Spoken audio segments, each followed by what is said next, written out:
top of the billboard. No. It was like 11:59. I promise. It was like 11:59. It was like 11:59, and I was hitting the button. I know what time it is. It's perfect timing. It's perfect timing. I know what time it is. I was hitting the button. Button. Where's the button? I was hitting the button. I promise you, I was hitting the button. And something went haywire. I hit the button and nothing. You ever hit the button and nothing? Sometimes you hit the button and nothing. So I kept hitting the button. Button. Where's the button? Ozzy Kazi in the building with the wrench of destruction. What's up with you, man? Happy Tuesday, man. You see the thumbnail. You see what we go. You know, Tuesday is like a pre-point. Tuesday is like a pre-Wednesday. And you know what we do on Wednesday? We win on Wednesday, but we win it today. Relax and talk sports in the building. Relax and talk sports. That's how you gotta say that. Relax and talk sports, like Biggie Small. Relax and take notes. You gotta say that. Relax and talk sports in the building. Bro, did you see that fight? I was doing my research this morning, and I seen Bud give back the belts to Canelo. He said, them is his belts. I'm going to get my own belts. Relax and talk sports. We might have to do a collab and talk about some boxing, talk about some football. You know, in my analytics, the YouTube be saying you need to do a football in the morning show, like football. Hey, YouTube analytics want me to do a football morning show. So hit me up, relax and talk sports, and let's get something going. We going to get a nice little sport, because we got to take a break from the politics, man. Collab, and we could get something going, talk about the football in the morning. I don't go live till top of the morning in the morning, so you know what I'm saying, we can get that going, man. Shout out to Ozzy Kazi. Hit the thumbnail, double tap and like as you come in, man. Double tap and like as you come in to the #1 podcast in YouTube on this Taco Macho Nacho Tuesday, man. Oh, I got some tacos on the way. Mrs. Perfect Timing is coming. Yes, the slim kid with those steps. Yes, coming with a box of pads. I don't beg because I'm not Epigonia. I just warm so that I won't catch pneumonia. My rhymes are stronger than ammonia. I'm a diamond, you're a cubic zirconia. Nice and full, it's funky. Oh, so hip hop junkie. All we wanna do is you. Let's get the podcast started, man. Hold on, let me get some tea. Let me get some tea so we can get it going, baby.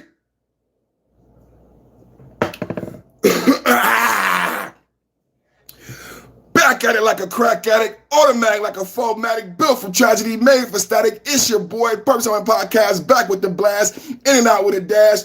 And 2025 didn't last, so we got this done real fast. I said 2025 didn't last, so we got this done. I said 2025 didn't last. We're going to get this done real fast in the blast on your Perfect Timing Podcast. Woo! Hit that like, double tap, and subscribe and shit. Sower seed in the building. You got an email at Perfect Timing. I need to pass a message. Shout out to you. Yes, I will check my email. I was doing some research and some reading this morning. I will check my email directly after this. Shout out to your source. See Donnie in the building. Good news, brother. I entered the hockey. Come on, man. It's like they got a book. You trolls got a book. I mean, old heads, man, we missing the whole thing. So many trolls. It's like they wake up in the morning like it's a joke book. When I was a kid, you had a joke book. Every day, a different joke. And every day, it's like the trolls be like, man, I got him. I get him. But I didn't read the whole thing. You didn't get me. You didn't get me this morning. So I'm going to get that old man this morning. I'm going to get that old man. Nah, baby. You didn't get me. I got you. Double tap, hit the like button as you come in, man. No, I was asking if you, my email is bigd, BIGGDENN1 at gmail.com. Put that in the chat for us. CC360, BIGGDENN1 at gmail.com. Big Den. That's my nickname, Big Den, Big Dennis. Big Dennis, big nose, big ears. BIGGDEN1 @gmail.com. Hit me up, Soar C. Good to see you in the chat, man. Miss Perp Time in the building with the Rich of Destruction. Watch out, the moderators and the members is in the chat. The moderators and the mighty, mighty moderators, the mighty, mighty members, the perfect timers, old timers, new timers, saying to some, hey, well, let's talk about the sometimers. Ooh, there's some sometimey people in the chat. Sometime.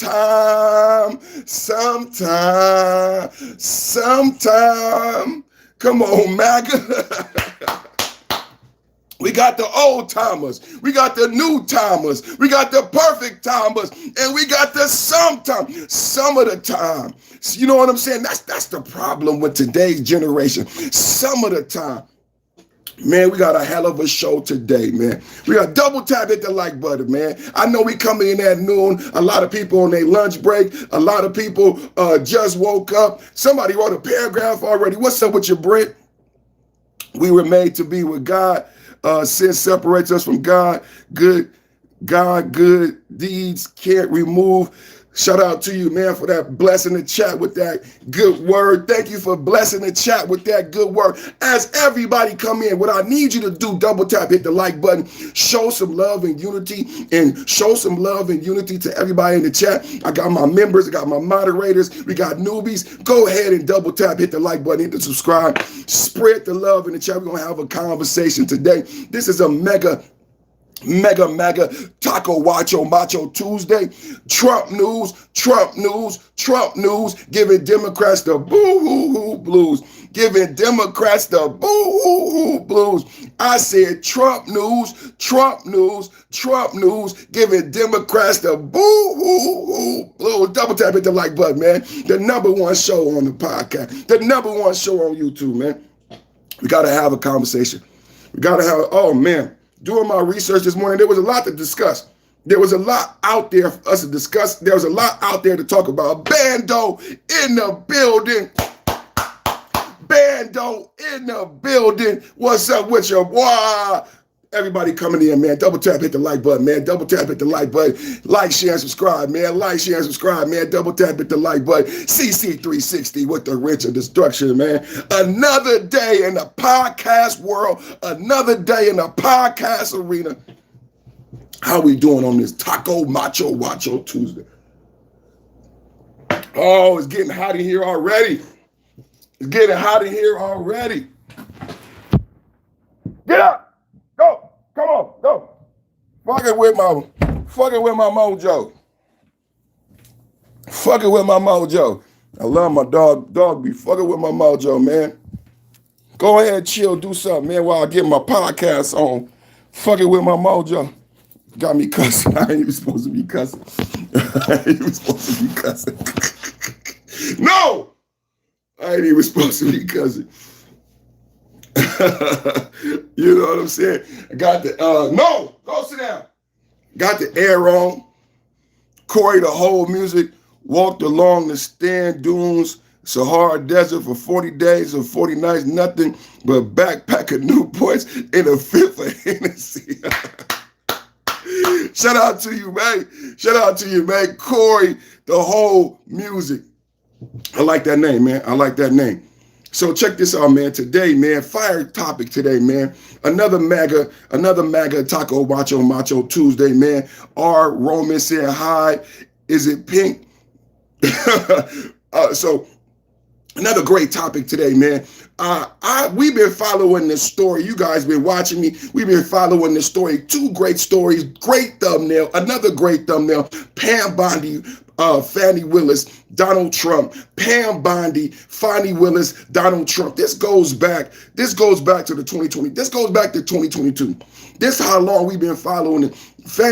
When we talked about Kamala here, what these past events woke me up over the weekend. This whole thing with Charlie Kirk woke me up on how many people. This is why this channel does so good. This is why this channel was so necessary, because there are so many people politically naive to what is actually going on in the landscape of American politics. Like they come in halfway into the chat, they come in halfway into the conversation. I honestly don't believe a lot of the people who disagree are actually Democrat or understand the Democratic platform. I honestly believe I'm the first person to actually tell a lot of Democrats about the DNC, what the DNC is used for. So I believe there's a lot of cognitive dissonance out there on both sides, and that's why I'm here, because a lot of you don't understand what we were looking at and what could have been, because Kamala Harris was vice president. When Kamala Harris was vice president, she invited someone named Fannie Willis to the White House. Fannie Willis brought her boyfriend. No one knew. I don't even know if this is the problem with the Democratic Party and what American people and the cognitive dissonance and the narratives that get spun, and you don't really understand what you were facing and how Donald Trump and MAGA actually saved your life. I mean, Democratic policy is not what's actually on the agenda. I wish it was really about Democratic, because I told you I believe in America. I believe in a two-party system. I don't want a monarchy. And to be honest, I need an educated Democratic Party so that we actually are free, so that we actually are moving forward in an intelligent way, right? The way the framers designed the country.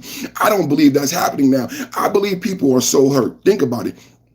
I believe people are so hurt and so traumatized that they don't have time. And so broke. People are working 2 jobs. Kids don't know how to read at a certain age. So how many people are politically inclined? How many people know to read the platform? I think a lot of times here on this channel, I'm the first one giving these ideas for both sides, right? Because it's a lot easier to be angry. And what I learned over the past week is that there are a lot of angry, hurt people, but not a lot of informed people. Can I say that one more time?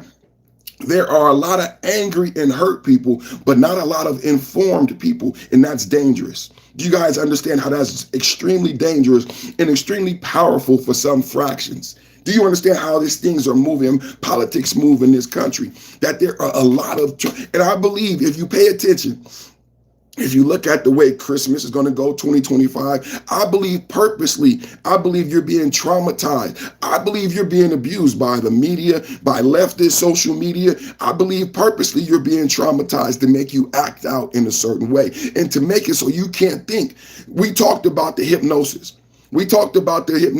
But what I think we coined it. We were the first one to coin the hypnosis. We were the first one to diagnose the hypnosis. But it's beyond that. it's beyond the hypnosis that's occurring via the social media feed. I talked about it yesterday. I said they researched in think tanks scrolling. Can we have a talk? When we talk about the hypnosis, it's not a joke. It's not a theory. Kamala Harris documented the hypnosis in the Democratic Party. And we know about scrolling because it's been told to us, because we're supposed to watch our children. We're the adults. If you don't know about scrolling and the hypnotic effects of the social media feed, then you're probably a bad parent. But most parents love their children and they pay attention. They limit screen time because we learned it from billionaires. 5 years ago, think about this. 5 years ago, we didn't limit screen time. Do you understand what I'm saying to you about the landscape of social media and the narrative? Haven't you guys been amazed after Charlie Kirk's death? Haven't you been amazed at what we've learned and what we've seen? Why is it that we limit screen time for our children? We understand the ramification of scrolling, even in class, even in school. If your child has a cell phone, teachers understand that it was designed in a think tank. The scroll effect has a hypnotic that sometimes hours go by. If you ask a teenager what you're doing, what you're looking at, they honestly don't know. They're hypnotized. They get dopamines from scrolling. They did the research on swipe left.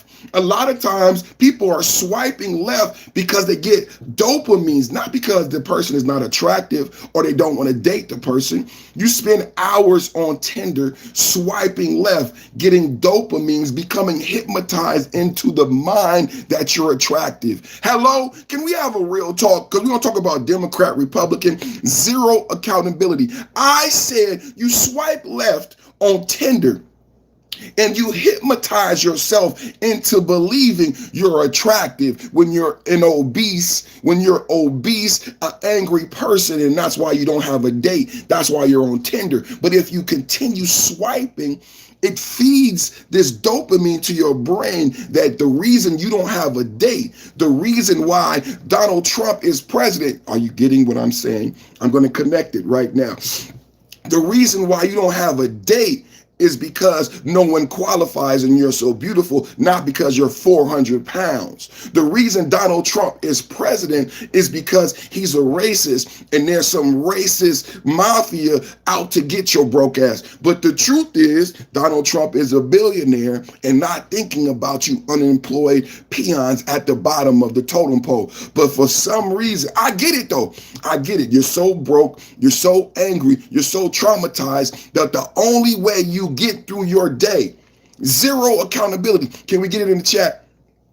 Can I get it in the chat? Zero accountability. The only way you get through your day is to tell yourself Charlie Kirk is racist, as if the only message Charlie Kirk had was race. Devoid the good book, devoid the message from Jesus. Throw all that away because that doesn't help you get through your day and your trauma. I get it. Hello, I came here to educate you and help you. That doesn't get you through your day and your trauma, right? You need something to feel good about. There are a lot of people trying to make money in clicks. Check this out. They're asking, why did you celebrate the death of Charlie Kirk? That's an easy question. They didn't have anything else to celebrate. They're broken. Not just broke with no money, they're broken. They have no celebration, no money for a birthday, no money for Christmas, no money for anything, no positive outlook for the future. Charlie Kirk's death gave them something to celebrate. They celebrated Donald Trump being shot because they have nothing else. This was an easy question for me. This is the dark people of American politics, right? This is the trauma from BLM protests, because the protests and twerking in front of police didn't provide you anything. I'm going to say this again. This is the trauma, residual effects of BLM protests. You know, a lot of people didn't know they were upset. Can I have a conversation this morning? You know, a lot of Americans didn't even know they were upset. A lot of I'm black. A lot of Americans didn't even know they were upset. A lot of Americans didn't know they were supposed to dislike the police. Do you know what truly happened with BLM protests? That was social engineering. A lot of people never had a problem. Black, white, purple, green, or brown. If you go to work every day, pay your taxes, you don't really interact with the police. For some reason, they wanted to associate the whole entire black American population with criminals, as if all black people interact with police. Well, we don't. So before BLM, America had a different view toward police. That's just everybody. And after BLM, it had a social engineering effect. And we are dealing with trauma. We're dealing with trauma to this day. You've been socially engineered to believe in the boogeyman. BLM came, it was a very powerful thing. This defund the police, there was policy. George Soros put big money behind it. And mentally, there was a hypnosis that affected America across the board. Across the board, police departments in red and blue states have been negatively affected. Zero accountability. Zero accountability. Do you know how we came to a RICO in Atlanta? When you see Fannie Willis, a lot of MAGA, can we get Fannie Willis in the chat? Double tap, hit the like button, man. I don't know what's going on with YouTube, but we need you to double tap, hit the like button. Yesterday, we got flagged down 1,000,000 times, but thank you to everybody watching. We stayed true. Today, they moving in slow motion. I need everybody watching to double tap the screen. Double tap, hit the like. If you don't know how to like the show, just hit your cell phone multiple times like this. Or there are 3 dots in the top right-hand corner of your cell phone. Those are called an ellipsis.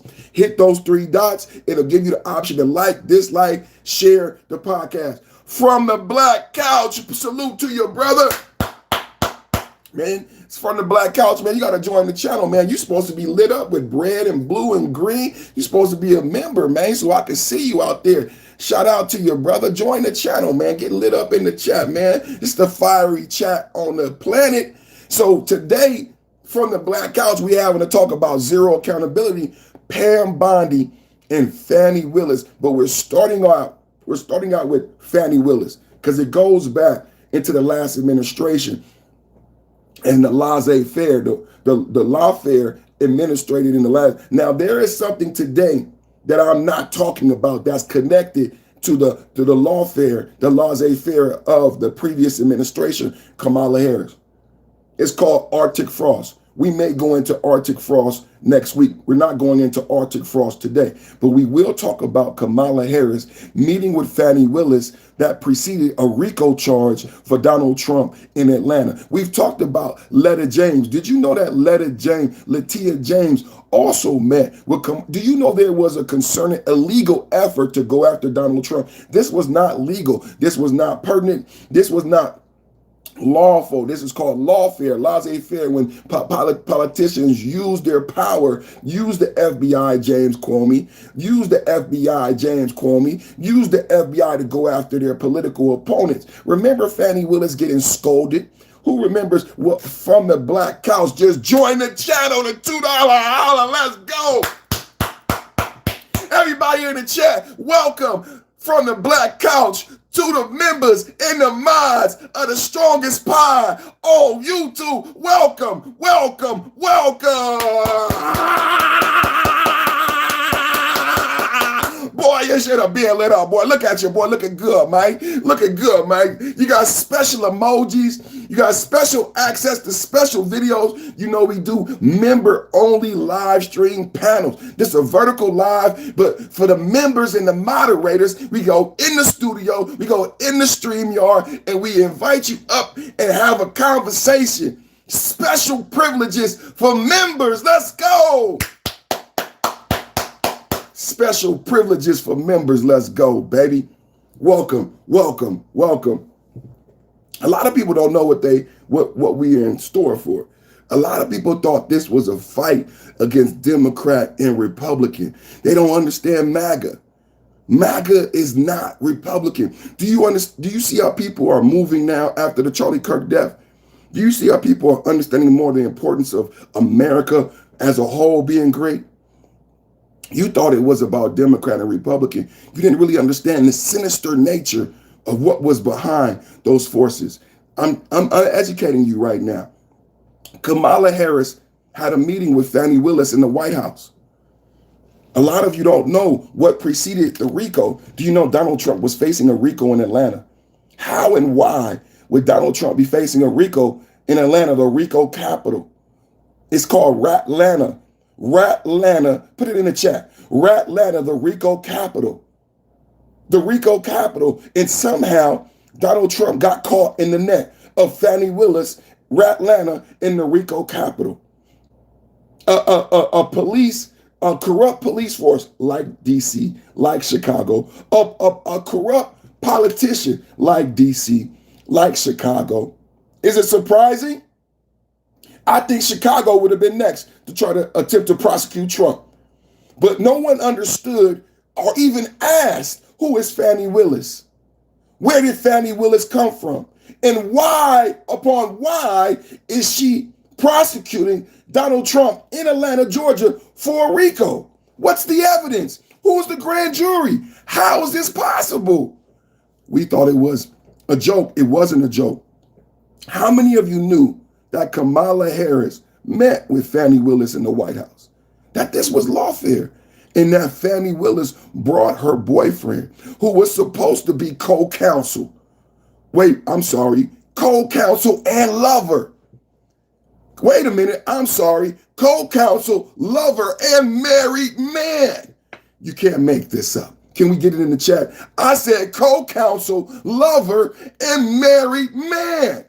Fani Willis brought her co-counsel, her lover, and a married man to the White House to meet Kamala Harris to discuss the laissez-faire that they were going to go at Donald Trump. Letta James, Latia James, SDNY. SDNY. Can we get SDNY in the chat? Cold cancer, I got you. Can we get SDNY in the chat? Remember, I talked about Adam Schiff. Remember, we talked about the Federal Housing Administration. I went to Grok. I went to Chat GPT because they said Trump was using lawfare when going after Adam Schiff and Latia James. But we did the research. And what did the research say? They said, no, it wasn't Trump, actually. Trump did not catch this. They've been lying on loan documents for 10 years, Letta James and Adam Schiff. And finally, Financial Housing Administration, FHA, not Trump, FHA, caught Latia James and Adam Schiff. And Pam Bondi, that's why Pam Bondi's on the thumbnail, is going after them. Do you understand? Real lawfare is Kamala Harris inviting a nobody DA. She's not Attorney General. Fani Willis is nobody on the national political stage. Small town country bumpkin. Y'all don't know politics, man. I told you if Kamala Harris won, you were going to be in store for something different. We have to talk about this because we got to talk about 2028 and what they plan to do. It wasn't a Democratic plan. I wish it was. I wish it was, but Kamala Harris did not have democracy in mind. Woo! I said Kamala Harris and the leaders of the Democratic Party did not have democracy in mind. No, brother. No, they did not. Kamala Harris invited Fani Willis to the White House. Fani Willis this is what brought down the RICO. The RICO case came during the election. Think about as we couch today's conversation, shout out from the Black Couch. As we couch today's conversation, you have to understand what we're talking about. We're talking about Charlie Kirk. We're talking about Charlie Kirk and zero accountability. Do you understand they tried to assassinate him 3 times? Do you understand they shot him in the ear? Someone was murdered that day. Do you understand they prosecuted him and convicted him of 36 felonies? No one understands what or one of those felonies are. I am the one who exposed Donald Trump was charged with a misdemeanor. Donald Trump was charged with a misdemeanor white paper crime. You get a ticket. Just like Diddy in the SDNY has Diddy incarcerated for something you would get a ticket for. Donald Trump was charged with a misdemeanor. His crime was a misdemeanor. The SDNY, hello, are you listening? The Southern District of New York argued similar to the case that just got thrown out in Georgia. Hello, how can he be convicted of 36 felonies in New York when the same case in RICO in Georgia just got thrown? We're going to get to it. We're going to have a talk this morning. Why and how did he get convicted of 36 felonies in SDNY? Can we have a talk? I just want to talk to you. I just want to talk to you. A lot of people want to lie to you. I just want to talk to you. Because see, today, what happened today, why Fani Willis is on my thumbnail, why Fani Willis is the topic of discussion, because today, the RICO in Atlanta, the RICO capital was thrown out. Can we get some props in the chat? That RICO in Atlanta was thrown out. Fani Willis has been barred from prosecuting Donald Trump in the RICO because they had no evidence. Do you know what happened in the SDNY? Bluegill Buster said, I smell it. I smell it too. Do you understand what happened in the SDNY? A lot of people on the left, I see it on Twitter all the time, convicted of 36 felonies. Convicted of 36 felonies. Well, can we talk about it this morning? Because the case in Atlanta just got thrown out. I think that gives Trump credence to go back to SDNY and get that case overturned because it's the same case. How many people in the chat understand it's the same case? See, Donald Trump in New York, as it related to Stormy Daniels, wrote a check to Michael Cohen. They didn't have anything on Trump. To this day, they never proved that Trump even met Stormy Daniels. There's no proof. There's no proof. Or Trump would have went to prison. All they had was Michael Cohen's admission, Stormy Daniels' testimony, and Trump writing a check for Stormy Daniels to be quiet. Trump writing that check to his lawyer was a paper crime, a misdemeanor. That's all they had. The SDNY, all they had on Trump. And remember, they kept the Stormy Daniels case going for years. That was political lawfare. All they had on Trump was him writing his lawyer a check, which is not illegal. Can we have a talk? Can we have a talk? I need more likes. We need everybody watching to double tap and hit the like button. We need everybody watching to double tap and hit the like button. Double tap, hit the like button. Let me share the show, man. Double tap, hit the like button. We need everybody watching to double tap, hit the like button. I don't think a lot of people know this information. Donald Trump was charged initially with a misdemeanor. Latia James, the one that's being prosecuted by Pam Bondi and the FHA, argued in the SDNY that Trump should be charged with 36 felonies. God, dog.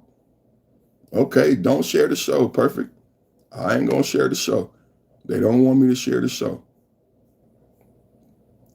Mentally, brothers got to be strong. Brothers got to be strong. Got to be strong. So, Pam Bondi,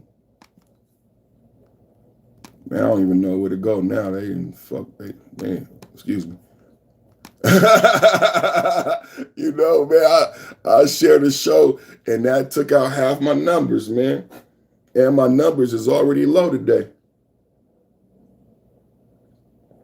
Double tap, hit the like button. Double tap, hit the like button. Double tap, hit the like button, everybody. From the black couch, Fanny finna go back to Grubhub. Oh, man. Hazel, what did Hazel say? Thank you, Mr. President, for all you do. Salute. Salute to Trump. So let's get back. Let's get back. Let's lay the foundation for today. Let's keep laying the foundation. We only been going 30 minutes. How did the door get back opening? All right. Ozzy said hi. We're going to lay the foundation. We're going to keep laying. 23 thumbs up, 7 up, man. Thank you, everybody. Hit the like button, man. Double tap, hit the like button, man. So, SDNY, Southern District of New York, Trump charged with a misdemeanor. The Southern District of New York, for the first time, comes up with this creative strategy. There's this creative strategy that's lies about the Southern District of New York that says, this is not just a check. Think about how this all got created. A lot of people on Twitter there's a lot of memes on Twitter. There's a lot of memes across social media that says a lot. Your president was convicted of 36 felonies. This was the goal. That's lawfare. That was the goal of that entire case. Was so that remember we talked about George Soros and Black Lives Matter and all of the money that goes into all of the propaganda and the posters and the water and the organization, the money to have police security at these protests. The same thing is true here. The same thing is true here. So writing a check, they were able to argue that writing a check, which is not illegal to a lawyer, was not writing a check. The Southern District of New York said, Donald Trump, if you agree with me, Judge, that Donald Trump didn't write this check to his lawyer to pay off someone, he actually wrote this check to his lawyer in an effort to steal the 2020 election, then we could prosecute him with 36 felonies. The judge said, we agree. But it wasn't just that. The judge gave special jury instructions to make sure Donald Trump was convicted of those 36 felonies that stemmed from a check to his lawyer associated with this Stormy Daniels case going back damn near 10 years. That's what happened. And he got found guilty of 36 felonies. And then we have Kamala Harris. They were trying to take Trump out. If you look at the Arctic frost, which we're not going to talk about today, you know what I wondered? You know what came illuminated to me? If you look at Arctic frost, there's a whistleblower from the FBI that was just revealed. He talked about a secret, illegal FBI investigation into Trump and Trump's vice president, where they subpoenaed Trump's government cell phone. You know what I thought about? Now that we know about the Lawfare in SDNY, the Southern District of New York, Latia James, and we know about Arctic frost, and we know about the anti-Trump FBI who illegally investigated him without FBI permission. Something I said and I talked about last week. I said, if you guys think that Trump had any ties to Epstein that would have kept him out of office, do you know that you would have it already? Hello, can we get that in the chat? Because it's some cognitive dissonance going on. I said, if you believe that they had anything on Trump and Epstein, they had secret, illegal FBI investigations. We're going to talk about it next week when I get more information. It was called Arctic Frost. Greenspan just released whistleblower documents. I'm reading the documents this morning. That's what took me so long to go live. We're not talking about Arctic Frost today because I'm still doing the research. But what I learned so far is that there was a secret investigation into Trump during the Biden administration. Hello? During the Biden administration, the levels that we're going to make sure Trump did not become president again have not been discussed honestly and thoughtfully. So far, I've presented to you Arctic Frost, a rogue FBI agent. A rogue FBI agent on a national quest to take out Trump. SDNY. SDNY, Letta James, 36 felonies. Sponsored by Kamala Harris in the White House. Fannie Willis. RICO charges. Sponsored by Fannie Willis in the White House. So you have an FBI, secret FBI. It's like an inquisition, right? We're not supposed to have that in America. We have a secret FBI investigation. We have Lawfare in New York and Atlanta. Lawfare in New York leads to 36 felony conviction of Trump. If he didn't become president, Trump would be in jail. If he didn't, does anybody know what happened to the sentencing? Is it still on hold? Let's look it up right now. Let's look it up right now. I want to know. If Trump didn't become president, they would have put him in jail. What happened to the sentencing? What happened to sentence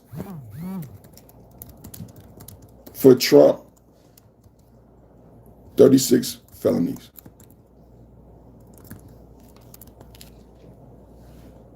What happened to sentencing for Trump? On January 10th, 2025, Trump received unconditional discharge. Hello? How many people knew this? Because I didn't know this. On January 10th, 2025, Donald Trump received an unconditional discharge for his conviction on 34 felony counts, not 36, in his New York hush money case. This sentence means he will not face any prison times, fines, or ain't that something? So what happened today? What happened today?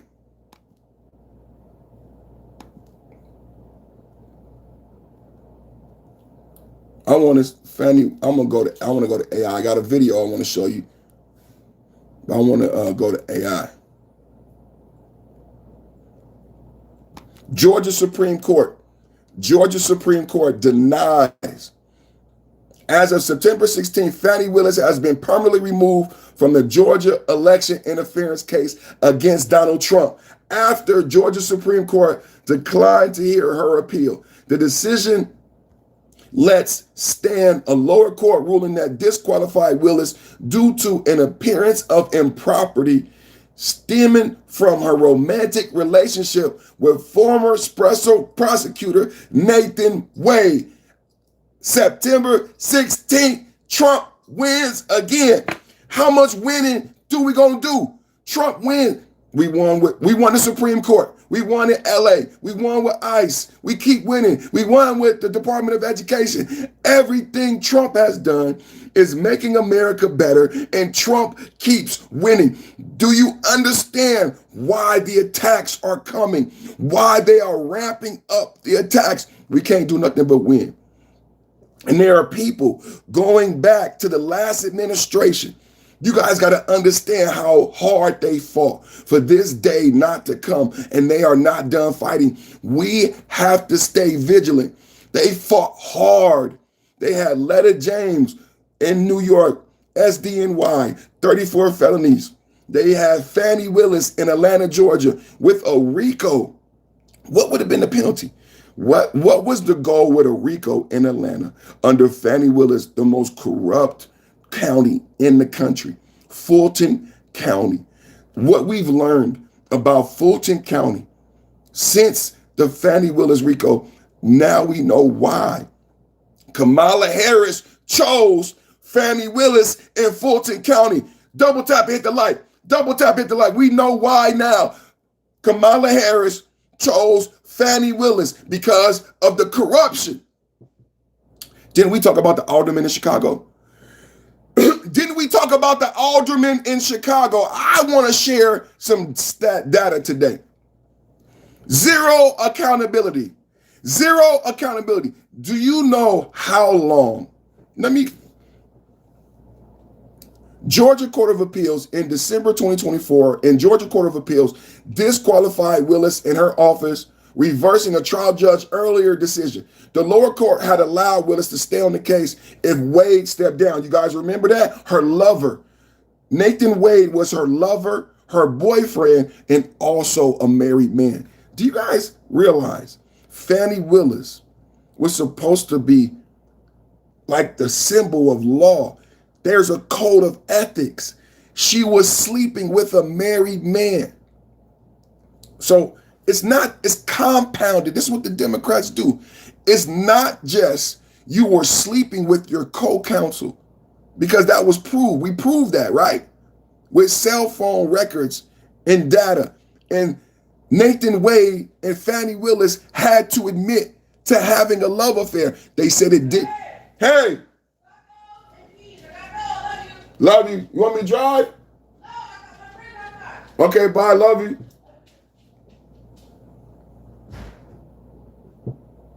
Fani Willis,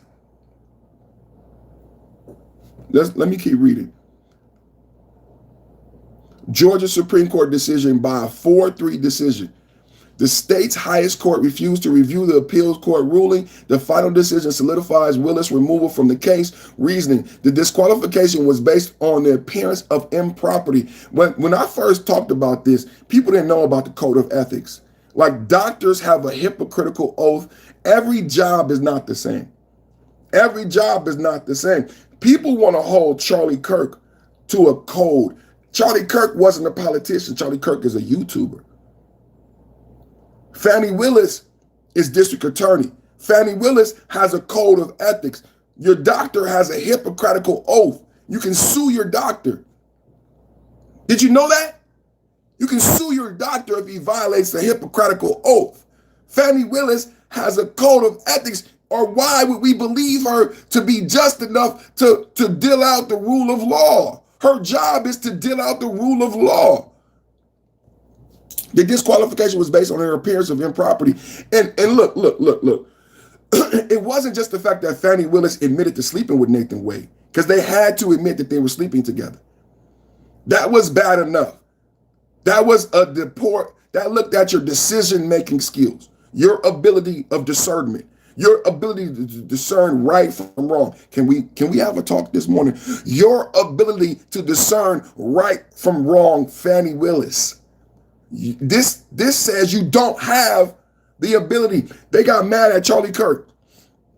They got mad. J.D. Vance said Charlie Kirk never said that. Charlie Kirk did say that. And Charlie Kirk was right. You don't have the ability to discern right from wrong. Charlie Kirk was right about Latia James. Charlie Kirk was right about Fannie Willis. It's being proven today. Zero accountability. She's never been held to the fire. It wasn't bad enough. It wasn't bad enough that you slept with co-counsel. But your co-counsel was married. Your co-counsel was married and going through a divorce. You, your mama, and Nathan Wade on vacation. You, your mama, and Nathan Wade, your lover, your co-counsel, and married to another woman. Married to another woman. You on vacation with your mama with a married man. You admit it. Nathan said he paid for it. You on vacation with a married man with your mama. And you want to judge the president. The Georgia Supreme Court says, sit down. Take a whole seat.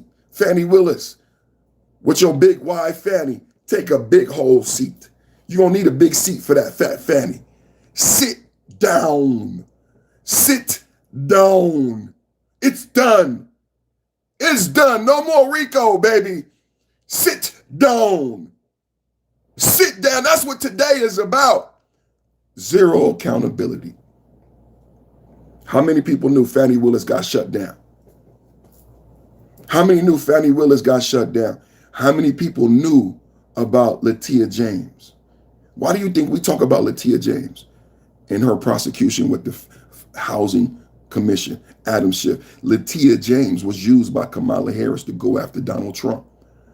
Latia James was used by Donald in the SDNY to go after Donald Trump for the 36 felonies. Fannie Willis was used by Kamala Harris to go after Donald Trump. Do you realize how much was thrown at this guy? A billionaire. We never have real discussions. After Charlie Kirk, we got to start having real discussions. We got to start being honest after Charlie Kirk. What billionaire? Because I'm telling you, for me, every day is hard. For me, every day, look where my likes at. Right now, where my likes at? Where my likes at? I need the likes in order to stay on. For me, every day, it got to be hard for Trump. When people don't hit, Trump approval rating is at the lowest. It got to be hard for Trump. Why would Trump keep going after the first assassination attempt? Why would Trump keep going? He's a billionaire after the second assassination attempt. Why would Trump keep going after they shoot him and kill someone at his rally and don't protect him? Did you know they had temps? Did you know they had temps? When I did my research, the reason why Bonadingo and Patel got the job is because they had temps protecting the president. All of the people you saw, remember we saw the shooting and they looked scared? And we was like, that don't look like Secret Service. Secret Service don't act like that. Secret Service don't move like that. Well, some of us on YouTube, the YouTubers are the only real media. The YouTubers are the only ones who care about you. So we researched, and I worked as a temp, and you know what I found out? That the people who did not look like Secret Service were not Secret Service. They was temps. That's why Trump got shot. What? Wait a minute. But if you think about, listen. My question is, who would continue to run for president after they let that happen? Who would keep going? Arctic Frost, Fannie Willis, Latia James, temps protecting you. Why? Who would keep going? He's the greatest man I've ever known. Donald Trump is the greatest president and the greatest man I've ever known. I don't know anyone greater than Donald Trump. They tried to kill a lot of black leaders. They tried to kill Trump 3 times. They tried to put him in jail. RICO, he still kept fighting for you. Then listen, Trump gets in office And the first thing he do is go get peace. I want to ask somebody in the chat who don't like Trump, when the last time you heard about Ukraine? When the last time you heard about Israel? When the last time when the Democrats were president, we were scared of World War III. People were scared of Trump getting in office because the Democrats had messed up so bad. I don't hear anything about World War III. Trade tariffs has led to peace. Because you know what people want more than war? Food, water, and quality of life for their people. So Trump took fighting off the table. When he put tariffs on the table, the whole globe shifted. We don't care about BRICS. Do you know why we don't care about BRICS? Trump never addresses BRICS. You know why we don't care about BRICS? Because those countries still need to trade with America. We are the land of milk and honey. I know you guys don't like it. We are the land of milk and honey. And what Trump did to bring peace, no one's talked about how did Trump get peace? How did Trump get peace? Trade, money, the art of the deal. You want to fight or you want to eat? Everybody had to rethink their strategy. The whole globe trades with America. We make 80 to 90% of the greens for the whole in California. Y'all remember E. coli, spinach in California? And the whole world learned that all of the greens come from California. Everybody was like, what? All of the greens come from California? In the whole globe, California grows all of the greens, 70%? America is the land of milk and honey. You have to trade. We don't care, bricks. Be a brick. You're a brick house. You're mighty. I let it all hang out. We don't care, bricks. If you want some milk and honey, you're going to have to trade with me. We don't care, bricks. So this is what's happening in the whole globe. Do you hear about Israel? How many times has Trump met with Netanyahu? How many times has Trump met with Zelensky? How many times has Trump met with NATO? What did Trump say to NATO? We don't even hear about NATO. We are talking about domestic issues for the last 2 weeks. And I love it. MAGA in the chat. I love it. I do the news every day. I can tell you. It has shifted.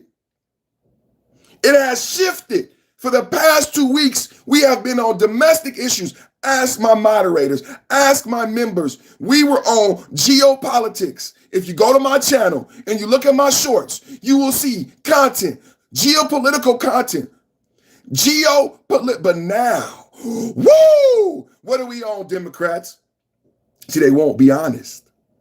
We are on domestic issues every day. In-house. Fannie Willis, domestic. Charlie Kirk, domestic. Pam Bondi, hate speech, domestic. Domestic issues rule the day. Not in the last administration. They scared you. The socialist left uses fear in the media to distract you, hypnotize you, to maintain power. Before I go to Pam Bondi, let's go to some video. Let's go to some video on Fannie Willis. And I did some research. You're going to be amazed. You're going to be amazed at the research I did. And I hope people still love me. I hope you still love me. Because I was listening to J.D. Vance talk about Charlie Kirk. And he talked about Fannie Willis. Charlie Kirk was right about Fannie Willis. He talked about Latia James and the SDNY. I'm not sorry. Charlie Kirk was right about Latia James. She's a criminal. She frauded, and Charlie Kirk was right. You're not going to like that. I know you're not going to like it because of my skin color, The Democrats told you to look at my skin color. The Democrats tell you, look at my skin color. The Democrats tell you, don't listen to my opinion. Don't listen to my facts. The Democrats tell you, don't listen to my facts. Look at my skin color. The Democrats tell you Charlie Kirk was racist, and so you never research whether or not Charlie Kirk was right. I'm telling you this morning, with this skin color, Charlie Kirk was right about Fannie Willis. Charlie Kirk was right about Latia James. I got one more name. I'm going to get to it. But first, I want to show you some video. It's going to hurt some people's feelings because the Democrats put on color lenses, and you hear a white man say something negative about a black woman, and you think it's racial. How about it's true? You hear a white man say something about a black woman, and you think it's racial. You never think about it may be true. Why are we looking at everything through a racial lens? Why are we looking at everything through a racial lens? Could it be true? Could it be true that the person who slept with a married man, listen to this, could Charlie Kirk be right about the person who slept with her co-counsel, who slept with a married man and paid him $1 million? What about the facts behind what Charlie Kirk said? What about the facts behind what Charlie Kirk said? She slept with her co-counsel. He was a married man. Her and her mama went on vacation, and she paid him $1 million. She paid him $1 million. Charlie Kirk might be right about Fannie Willis' brain and her inability to process thought in a constructive. I don't know. Maybe. I'm not white. Am I racist? Am I racist if I say it? I don't know. Because as a DA, the DA makes decisions on who gets prosecuted. So we have to trust the DA's ability to make earnest decisions. The DA has to have good decision-making skills. You slept with a married man. You paid him $1 million and made him your co-counsel. You should not be DA. You should be not DA. Am I racist for saying that your brain doesn't work right? Because that was stupid. Am I racist for saying that that's not something an intelligent person would do? Sleeping with her coworker, sleeping with the married man, paying him $1 million. Am I racist for saying that? Can you tell me in the chat? I need to know, am I bad? Am I a bad guy? Am I a bad guy? Huh? Because when Charlie Kirk says it, you want to hurt people. When Charlie Kirk says a truth, he gets murdered. It's sick. When Charlie Kirk says the truth, you don't even hear the truth. You only see his skin color. Just like me, I deal with it every day. You don't even hear the truth. All you see is skin color. You can't hear me right now. Right now, how many people in the chat, cognitive dissonance, can't hear me because of my skin color? You think I'm supposed to hate Charlie Kirk, so you can't hear. You're hypnotized. You're hypnotized. I'm supposed to love Fannie Willis because my mama black. Yeah, your mama black. Your mama done told me that you was a black boy. My mama done told me that you was a black boy and you better support me. Are you not a Negro? Your mama done told me that you was a black boy and you better support me. Biden said, if you don't vote for me, you not black. Just in case you don't like my song. Just in case you don't like my song, Biden said, your mama done told me that you was a black boy. And if you don't support me, then you not a Negro. Your mama done told me that you was a black boy. If you don't support me, then you not a Negro. Huh? Huh?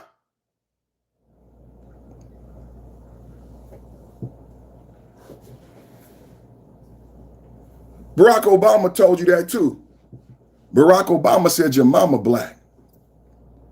Kamala represents your mama. Biden said, if you don't vote for me, you're not black. A white racist man who fought against school busing and integration. Biden now is the litmus test. Biden now is the qualifier. Joe Biden is the qualifier. He holds the bar for blackness. Charlemagne. Do you even know who Charlemagne is? It's sad that you chose that name. You disgrace the history of Charlemagne when you chose that name, and you allow this clown to say to you, you're not black if you don't vote for Biden. You allowed that, Charlemagne, which is not your name. There is history attached to that name, and you shit upon it every time we see you. You're not black. You're not. I wish I was making it up. Don't you wish? Don't you wish I was making it up? So many horrible things have happened in America lately. Don't you wish I was making it up? Don't you wish I was just a Republican making up stuff? Don't you wish it never happened?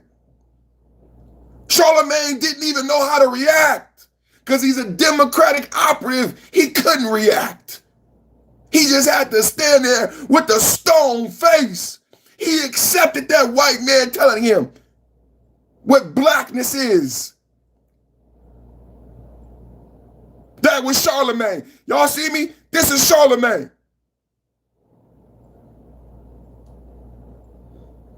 Okay, Massa. Okay, I'll vote for you, Biden. Okay, I'll vote for you, Biden. Yes, I'll vote for you, Biden. That's Charlemagne. That's black Democrats. That's Charlemagne. That's Fannie. That's Letta James. I'll vote for you, Biden. That's who you pick. Best chat, best channel, best live stream. Hit my like button. YouTube, we fighting. YouTube, we ain't gonna give up. I need 100 likes. I'm not gonna stop. I need 100 likes. Bro, that word, Wayne. Hey, Wayne. Hey, Wayne, be careful with that word, because I'm not from your generation. Hey, y'all, put Wayne on the timeout. I don't know if Wayne is on the side. What Wayne talk? Mr. Broski in the chat. Put Wayne on the timeout. I don't like that word. I don't like that word. They're associating that word with the guy who assassinated Charlie Kirk. Don't use that word in my chat.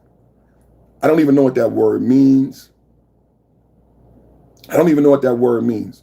The first time I heard this word was associated with Charlie Kirk. Don't bring that to my channel. Don't bring that to my chat. And the thing about you zillennials, you can't even read, bro.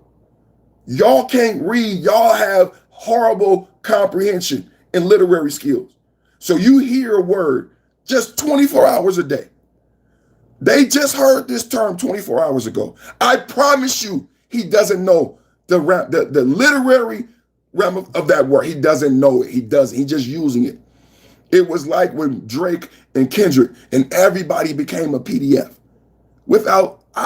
This is a generation who don't know how to read. Low-level comprehension. They don't know what a PDF is. That's why they were giving it to everybody. And they didn't know how detrimental that is to little kids who we need to protect and save. If you start using the word, like they call everything mid, right? I said, if you call everything mid, everything will become mid. If you call everybody a PDF, it hinders our ability to point out the bad guys. It's like you're protecting the bad guys. The young generation are so stupid. If you call everybody a PDF, you make it harder for us to identify the bad guy. Did you know that? He's a PDF. He's a PDF. He's a PDF. You make it harder to protect kids so you can get your joke off. You make it harder to protect little daughters so you can troll. I'm tired of you guys. Charlie Kirk is dead. His kids don't have a dad, bro. His kids don't have a dad, bro. And you still want to make a joke. If everybody is that word, take him out. Jack, you on timeout. I don't want that word in my chat. Take out Jack. See, the thing, we do this every day. Ozzy, have you ever heard that word before? Charlie Kirk, rest in peace, Charlie Kirk. God bless Charlie Kirk family. The goal of that word is to get distraction away from the ideology behind the person who murdered Charlie Kirk. See, they want to put that word in the lexicon because they want to shift blame. The reason why that word keeps popping up across social media is that someone has paid individual. Let me give you an example. No Diddy. I noticed, because what they admit, social influencers take money. All of a sudden, No Diddy became the new term. I said, this is not by accident. Someone's paying influencers to stop saying pause and to put No Diddy in tweets. It became trendy. There was a concerted effort to make No Diddy the new catchphrase. Money goes behind that. I don't know if you guys understand how these things work. That was not organic. There's nothing organic. There's nothing, or even my success is not organic. There's nothing organic on the internet. Everything has a rhythm. Do you get it? There's nothing organic on the internet. So that word has been pushed into the lexicon because there's a narrative. They're trying to shift the narrative of who actually murdered Charlie Kirk. They're trying to change the narrative. And there's no logical, listen to this now. Listen to how stupid the young people are trying to talk to people who actually know how to read. So they don't have any evidence, right? So because they have no evidence, they create a misnomer. They create a word that does not exist, that they can define. Are you guys listening to how propaganda works? There is no evidence to prove their claims about the person who killed Charlie Kirk. Double tap at the like. We need 100 likes. Double tap at the like and subscribe. Join the channel. So if they don't have any proof, they come up with this fake word that's not in the dictionary, that's not in the encyclopedia, that they make up their own definition.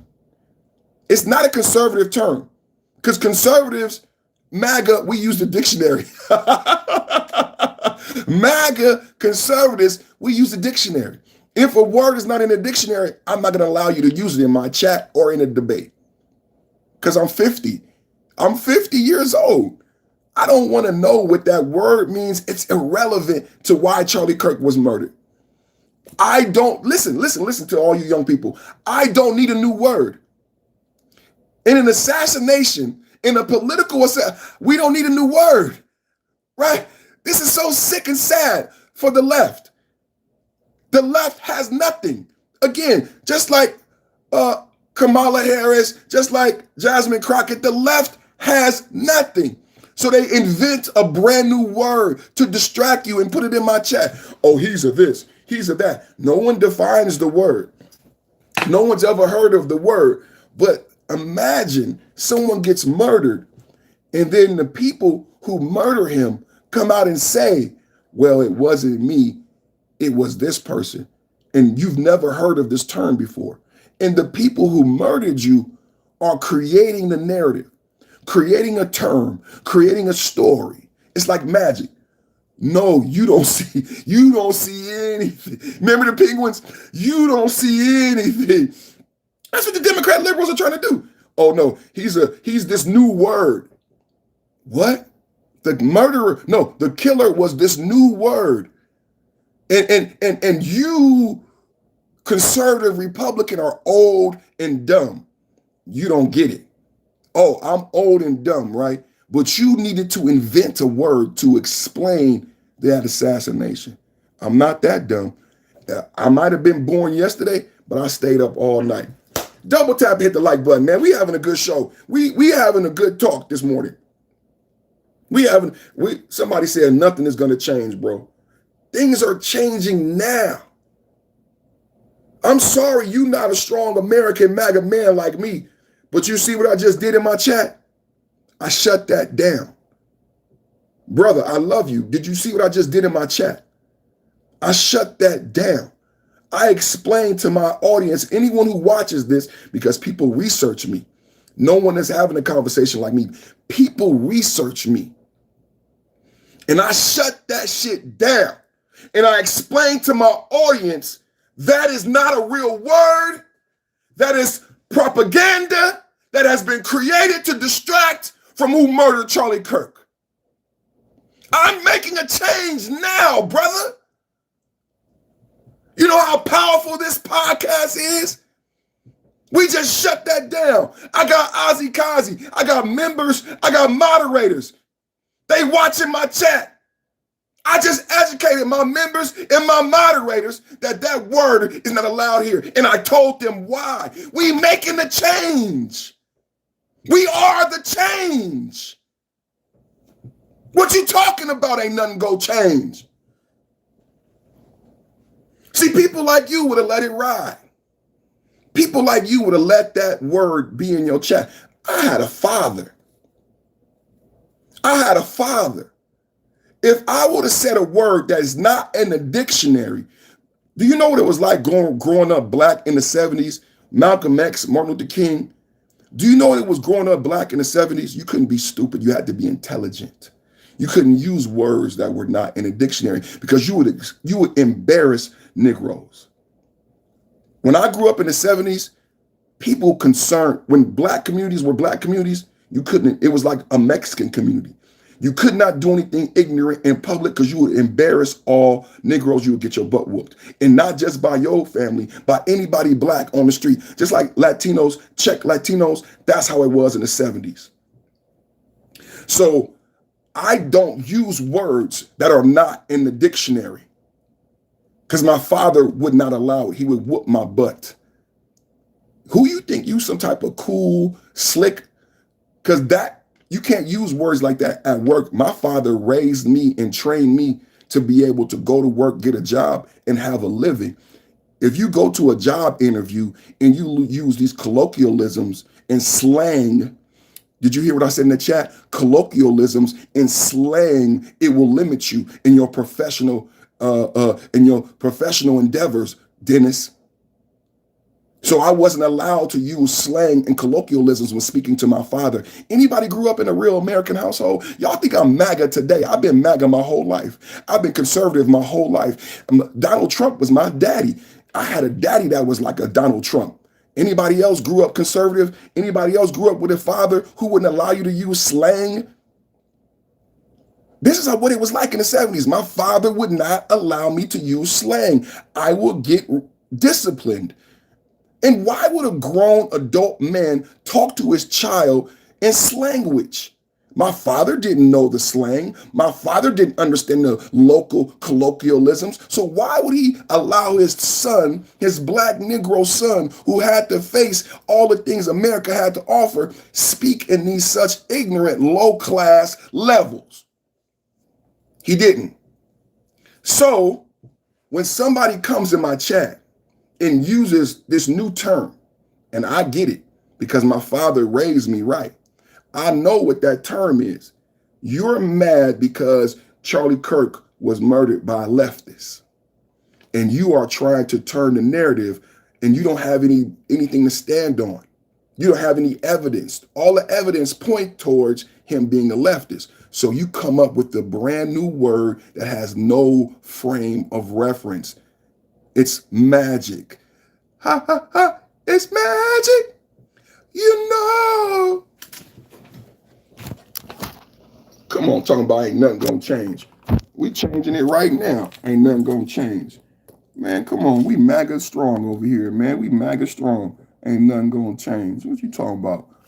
Put up with that. You see this man right here? We ain't going for that, man.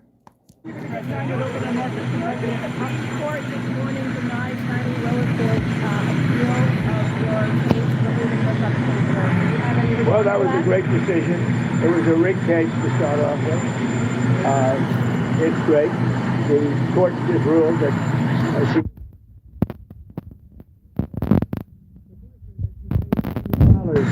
for his ex, but he never did it before. Now she should be prosecuted. She was what she did to people. Forget about me. What Fannie Willis did to innocent people, patriots that love our country, what she did to them by indicting them and destroying them, she should be put in jail. She's a criminal. Fannie Willis is a criminal. Do you love this? Do you love this man? Do you love? No black man has ever voted Democrat again. Do you love this man? Put it in the chat. How much do I love thee? Can we get some glazing? I'm about to glaze. All the young people, it's about to be a Trump glaze session. Let's get our glaze on right now. Can we get our Trump heads? Can we get our Trump heads? Can we get our Trump? How much do I love thee? Let me count the ways. I love him so much. Yo, I'm a black man. I'm a regular, everyday black man. I've been watching Fannie Willis go after black men in Atlanta. I've been watching corrupt Fulton County. I've been watching corrupt Fannie Willis, corrupt Fulton County, and the president of the United States just said Fannie Willis is a criminal. The president of the United States just said Fannie Willis is a criminal. I love you, Donald Trump. I fucking love you. I love you. God bless you. God bless you. Protect you. Cover this man. Cover this man. Cover this man. Because, people won't listen to black people. People won't listen. The black man is black manosphere. I'm red pill. I hate black women. So if I say it, the chat goes crazy. When I give you facts upon facts upon facts, I explained to you Kamala Harris meeting with Fannie Willis. You got mad at me. I said Fannie Willis has a code of ethics. I qualified it by saying that doctors have a hypocritical oath. They can be fired. They can be sued. Just like Fannie Willis was removed from this case for violating her ethics. Her ethics. I say it, the chat gets upset. You know what I'm saying? Fannie Willis paid him $1 million. Unethical. And then the same person she paid $1 million, slept with co-counsel, turns out to be a married man. You cannot make this up. Turns out to be married for 10 years. He's been married, has a whole wife, kids, and a house. Not halfway married. Can we get a real person in the chat? Nathan Wade. Let's listen again. I love Trump. Let's listen again. Get mad in the chat. Please get mad. I need you to get mad in the chat. This is Trump responding to Fannie Willis being removed from the Georgia RICO. Court this morning denied Fannie Willis' appeal for case removing her from the. Well, that was a great decision. It was a rigged case to start off with. It's great. The court just ruled that she is a disaster. She's a disaster with a boyfriend. The boyfriend that she paid $1 million for his expertise. But I love him. I can't make it up. He's the best. Off the cuff freestyle. Like, y'all might be like, hey, people in the chat, calm down. I got to keep up. Trump is 70 years old, and he just be rattling off the best jokes. Trump is the best ever. I got to keep up with Trump. He said, she's with the boyfriend. With the boyfriend. You can't make it up. She did. And then, you know what the worst part is? It's true. She paid her boyfriend. She's fucked her boyfriend. She fucked co-counsel. You can't make it up. And he's the best at this. He's the best. He didn't even make that up. He just said with the boyfriend. Is she black? I didn't know she was black. It's okay if she's black. Trump is the best. It's the best. The best. Is she black? I didn't know she was black. It's okay if she's black. With the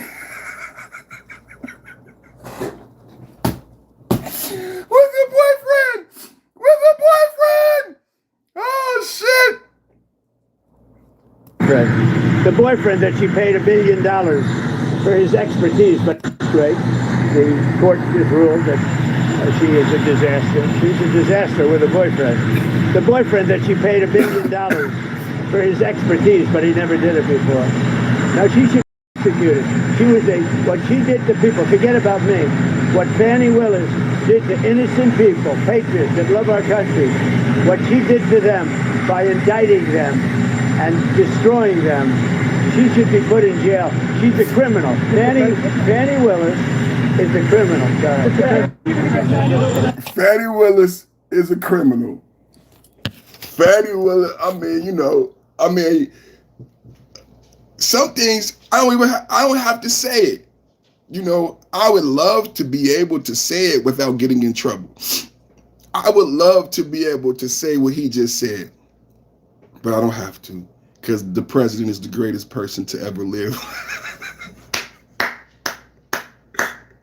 Greatest person, the greatest president. It's just amazing this morning, man. It is so amazing, so amazing, so amazing, so amazing. I'm the one who wakes up this evening. So amazing, so amazing.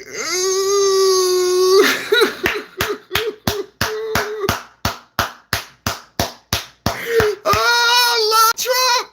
I love Trump. Can we get an I love Trump in the chat? Oh, man, I know I made y'all wait. I know I made y'all wait. I know I made y'all wait, but I had to build the foundation. I had to build the foundation so you understand why Fannie Willis is in the thumbnail. I've been talking about this since 2022. I was following the case. We did, before you guys came here, I did live streams every day on that Fannie Willis hearing. I showed live when Nathan Wade was on the stand, and Nathan Wade had to admit of sleeping with Fannie Willis, and then Nathan Wade had to admit he was still married. The judge forced him. He tried to say and blame his wife. He tried to say that I am estranged from my wife and she won't sign divorce papers, and the judge forced Nathan Wade to say on record, sir, are you married or not? Sir, are you married? And it was sad. It was sad to see co-counsel, a lead attorney on a RICO case of a president, fumble on the stand and admit that he was an adulterer, that he had a whole wife and kids in Texas. He had a house, a wife, and children in another state. And the judge did not. Do you know what the Mann Act? They tried to prosecute Diddy on the Mann Act. It's not a joke. You used to be able to go get in trouble for having multiple wives. What was it called? Somebody put in the chat. What was it called for having multiple wives? It was illegal. If you had multiple wives in multiple states and they didn't know, what was the name? Somebody put in the chat. That's Nathan Wade, and he was going to be co-lead counsel against Donald Trump in the RICO. Bigamy, polygamy, bigamy, thank you. Thank you. Some of us are old. Some of us are old. We remember when these laws existed. I remember like preachers getting in trouble for this type of stuff when I was a kid. Preachers having multiple wives in multiple states. You can't. I don't know if it's illegal anymore, but Nathan Wade is a polygamist. He had a whole nother wife in a whole nother state, and the judge did not like that, not one bit. But that was going back. That decision was in 2024. That decision was in 2024. What happened today is different than what happened in 2024. So the lower court, Fannie Willis, listen, let me give you the complete story. In 2024, Fannie Willis was told to take off Nathan Wade, and then Fannie Willis would not let well enough alone. Willis would not let well enough alone. It's in her name.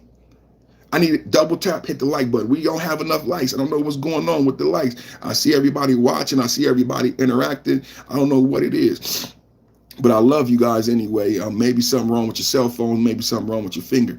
But let's read. In December 2024, the Georgia Court of Appeals disqualified Willis and her office. Listen, this is December 2024. I was doing this case. December 2024, the Georgia Court of Appeals disqualified Willis and her office, reversing a trial judge's earlier decision that a lower court had allowed Willis to stay on the case if Wade stepped down. You guys remember they said, okay, Willis could stay on the case if the boyfriend, lover, and married man got off the case. But then that was struck down in December of 2024. This is the timeline.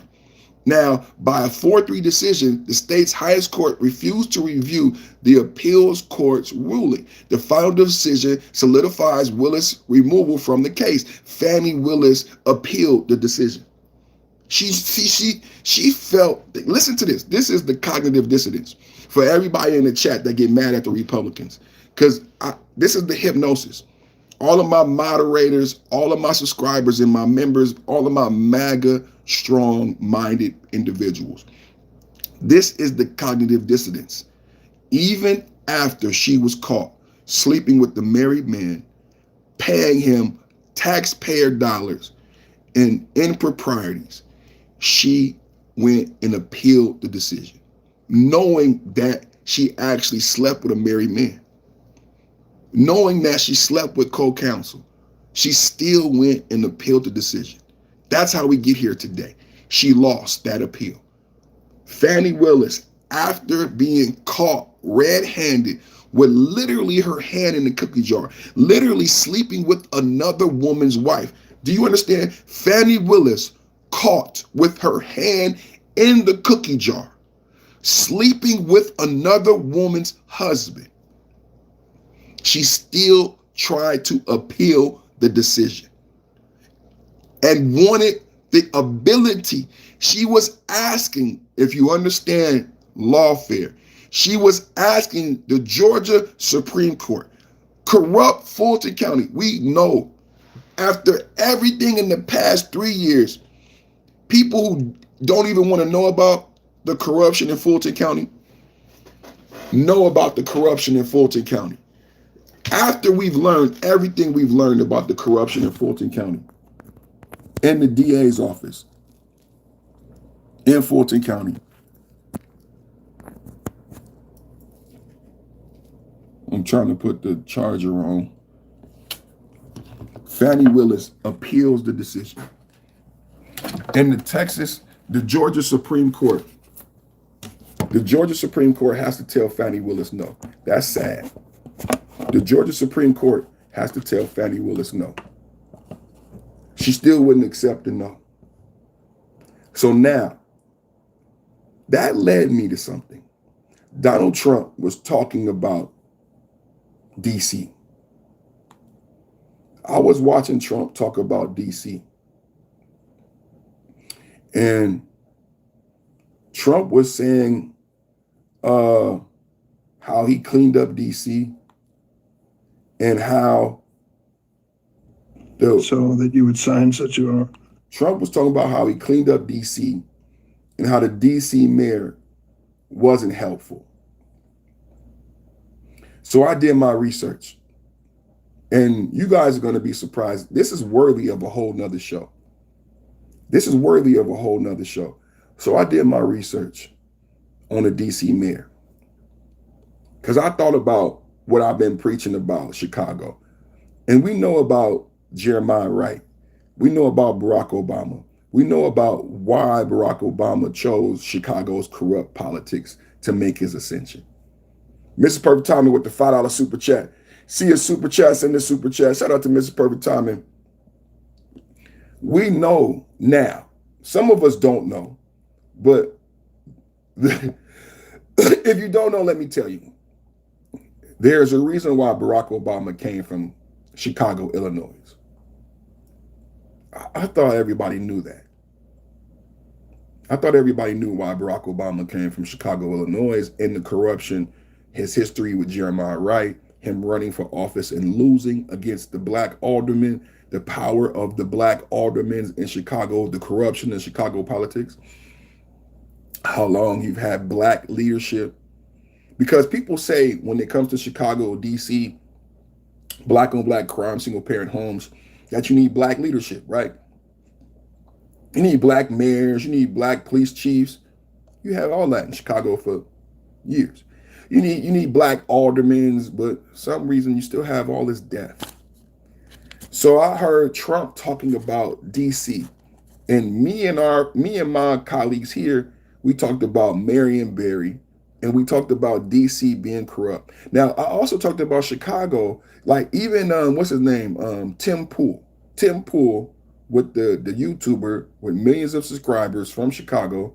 He's talked about Chicago not only being gangland, but corrupt politicians for hundreds of years, going back to the prohibition, right? So on my channel, we talked about the corruption in these cities and why the need for Trump and black leadership, because people say Democrats say race will fix everything, right? If you have a black leader, but these cities have had black leadership for a long time. So we talked about Marion Barry here on my channel. When we talked about DC, Al Capone, thank you, Duvall, Al Capone. So we talked about DC, and I said DC has been corrupt, not just with gangs and crime, but corrupt politicians.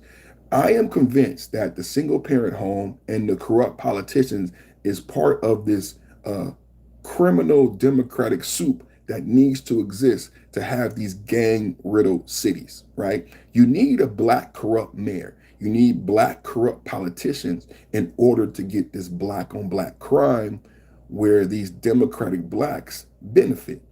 And if you don't understand, see, people think black people are a monolith.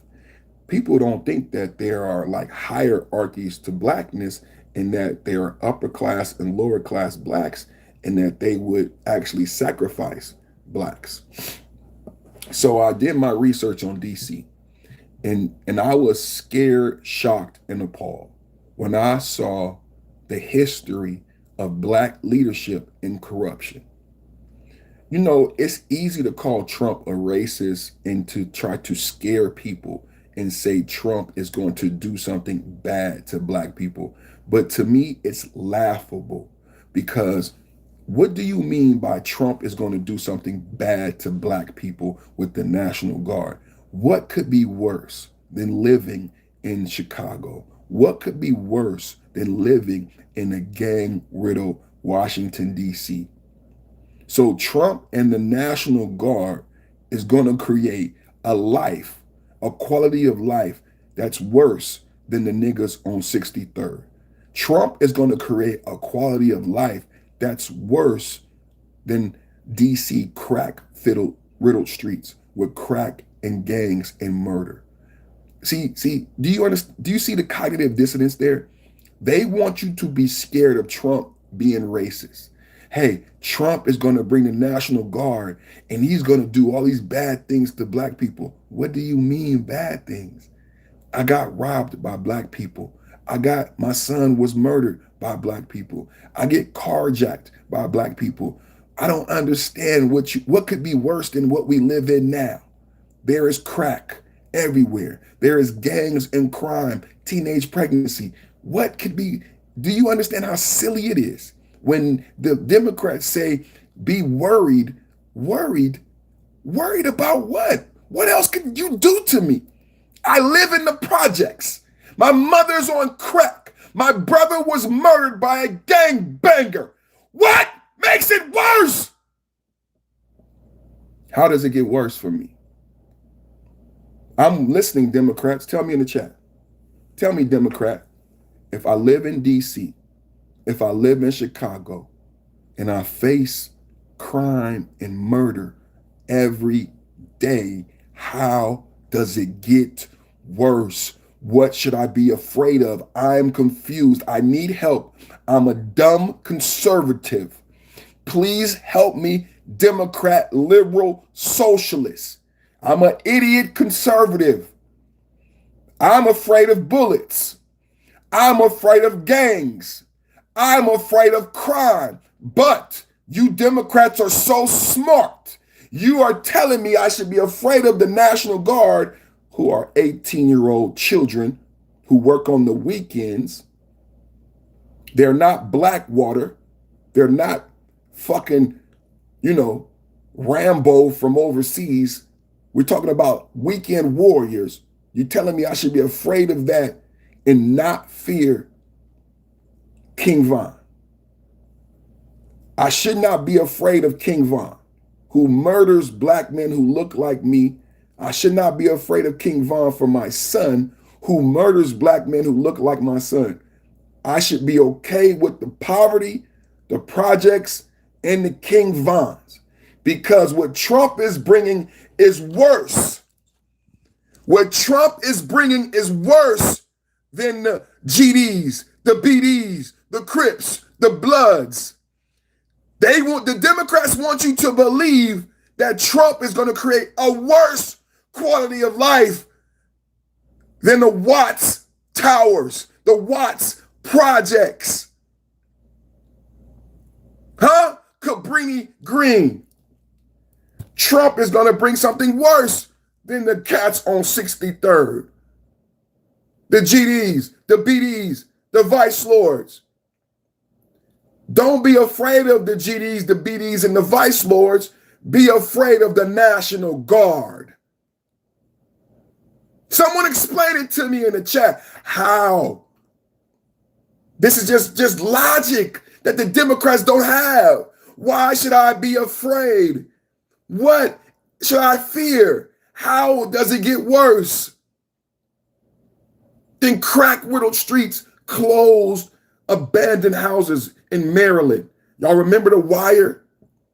Who watched The Wire? Baltimore, Maryland, DMV. Do you realize The Wire? We don't never talk about The Wire as it relates to DC. Do you guys realize The Wire is DMV? Do you guys know what the DMV is? Do you know The Wire includes DC? Do you remember the murders? Do you remember the boarded up empty houses, the crack sales? DMV, Baltimore, Maryland, Virginia. DC, Baltimore, Maryland, it's like the Bay Area. All surrounding areas. All surrounding areas. It's scary out there. It's dangerous. I just want to know. Commerce has to keep.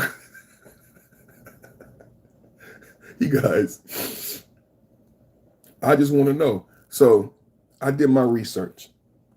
So I said, Democrats say black race will fix everything. Race is the answer, right? So I was like, Donald Trump was talking about the Democratic mayor of DC not being any help. So I wanted to know, how long has the black female Democratic mayor been in office? Does anybody know? I know, but I want to know from the people who hate me in the chat.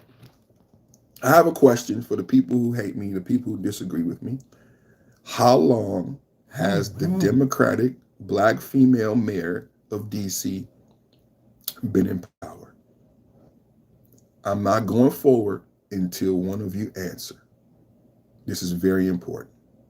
How long? Because remember, the black mayor in Chicago, the black mayor in DC said Trump would not work with them, said Trump would not give them money and they needed help. How long? 2018, you right. She's been in office almost 10 years. She's been in office almost 10 years. And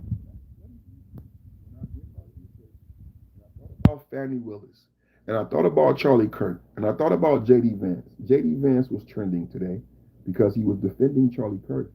And I'm like, J.D., you don't have to defend Charlie Kirk.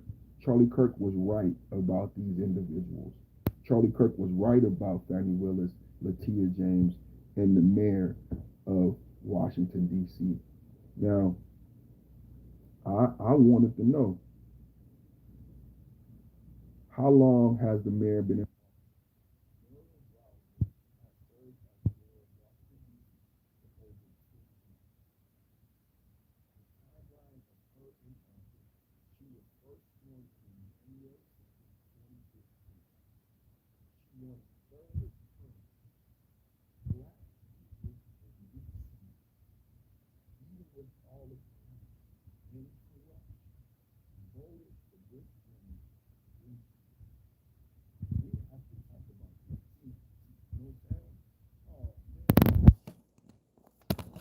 No sound?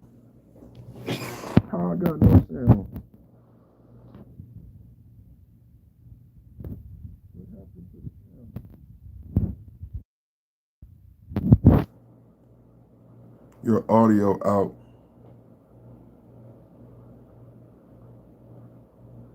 The number's been low. Yesterday they tried to take me out. It came back for a second. Now it's gone.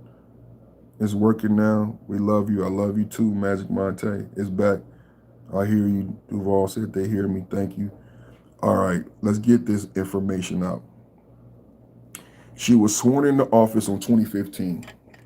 She won a third term in January 2023. As of September 2025, she has been in office for more than a decade. Nancy Pelosi, Maxine Waters, these Democrats. Isn't it funny how they tried to say Trump wanted a third term? And if you just go right below the president, you have Democrats that never leave office, especially women. You have Democrats, they said Trump is a king. Trump wants a third term. Maxine Waters been in office over 30 years. Nancy Pelosi been in office over 30 years. Dianne Feinstein died in office. When Dianne Feinstein died, can y'all hear me? When Dianne Feinstein died, she wasn't even given votes. She wasn't even voting anymore. She wasn't even able to vote. Nancy Pelosi, office 30 years. Maxine Waters in office 30 years. The reason and context that you need to understand is a lot of people watching me right now already my bros. We got mostly MAGA bros watching right now, so I know you guys get it. But for the people who research me and watch me in replay, the reason we're discussing this morning is because there has been a lot of credence given to the fact that if you have a black mayor, if you have a black police chief, then you can solve these problems of black on black crime. And Charlie Kirk was a racist. Charlie Kirk was wrong about these black female leaders in Democratic cities being complicit in the murder of black men. These are all black women. Black men keep getting murdered. Black men keep going to jail. I think Charlie Kirk was onto something. So when you look at what Democrats and liberals say about Trump using the National Guard to clean up DC, and you say to yourself, maybe the Democrats are not lying. Maybe there's something to what the Democrats are saying about Trump, but it all falls down under research. Because if you go look and you say, well, okay, wait a minute, Democrats. Wait a minute, Democrats. Wait a minute, Democrats. You said that we could fix this, but this black woman has been mayor for 10 years. It's her third term. Crime keeps going up. We got rid of the Department of Education because kids can't read. If they can't fix the literacy problem, why do we need to spend money on the Department of Education?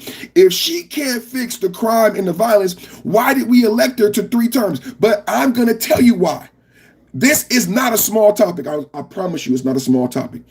I'm going to tell you what happened in DC, in Chicago, and why Trump is there. This corruption was so entrenched and so deep.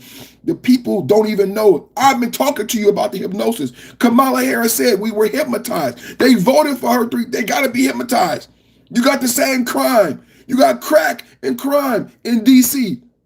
You voted for her 3 times. She been mayor 10 years. But wait. Me and my channel, we talked about Marion Barry. So I said, let's go back in a timeline over the past 50 years. How many black mayors? There have been 7. All the black mayors in DC, all the mayors in DC going back 50 years are black. The last 7 mayors were black. The current mayor has been in office over 10 years. So I went back to Marion Barry and I found something amazing. Do you know how long Marion Barry was in office? The famous DC mayor who smoked crack. And because we need to talk about corruption. We need to talk about this, the way that Democrats couch. We need to talk about propaganda. We need to talk about the hypnosis.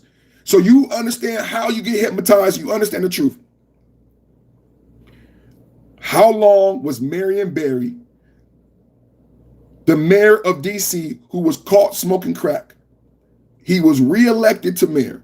How long was Marion Barry in office as mayor of DC? I know it's wild, right? I know the Democrats wish it wasn't applicable, but when you get the answer, when you connect Marion Barry to the current mayor, and you should not be able to do that. Mitch McConnell, 80 plus years old. I agree. Mitch McConnell got to go. We need to have a law that says you can't be in office over 80. I'm not a fan of Mitch McConnell. So you're not going to get me there on that one. I don't believe that you have to be all or nothing or something. No, you don't have to do that. So how long has Marion Barry was in office? Does anybody know? The current mayor of DC could not solve crime in 10 years in 3 terms. Did not even bring it down. The current mayor of DC been in office 10 years. No, not 15 years. Close. Marion Barry service was split into 2 non-consecutive periods. Let's see. Because I said, is Marion Barry been in office for 20 years? No, Marion Barry did not serve as mayor from Washington, D.C. for 20 years. He was the city mayor for 16 years. Marion Barry was the mayor of D.C. for 16 years. Listen to this. This is going to help you understand D.C. and Chicago, black on black crime, and black Democrats. And you should be upset. I promise you, you cannot be a Democrat after learning this. And even if you are, you might just want to know, why did they lie to you? Even if you stay Democrat, you might want to know, why are blacks making these decisions? Why are okay, listen. Marion Barry, this is so unbelievable. Marion Barry was mayor from 1979 to 1991. Unbelievable. Like, he ushered in the era of crack. You know how culturally America changes?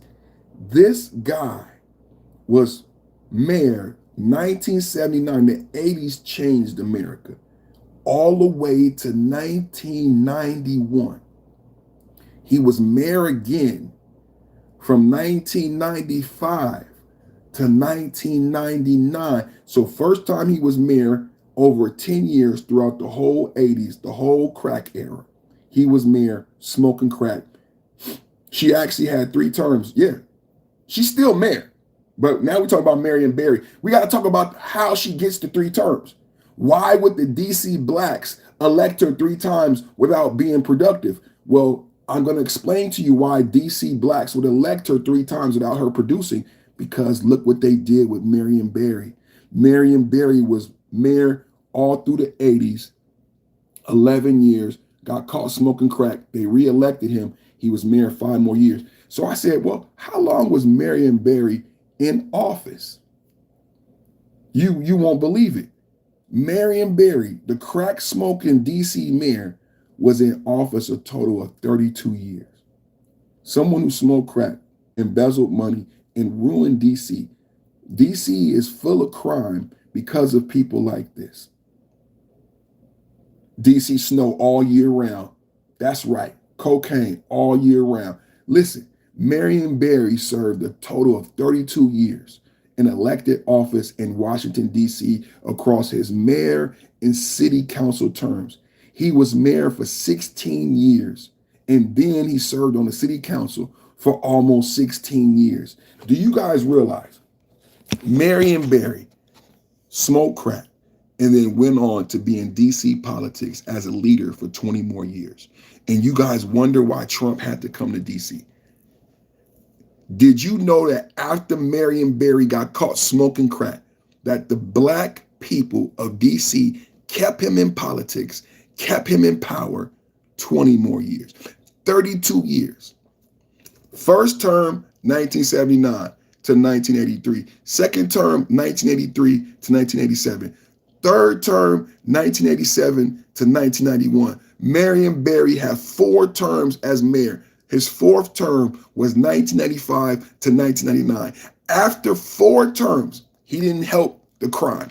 Can we have a real talk? The reason I'm bringing it up because crime got worse under these guys. 4 terms, crime got worse. Can you guys hear me? So is he complicit? Somebody in the chat said they're complicit.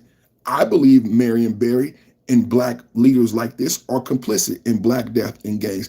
I don't believe you can have the level of black death in gangs without this type of black leadership. Because if it was a non-black person, they would get called racist. They would get, do you understand how America works?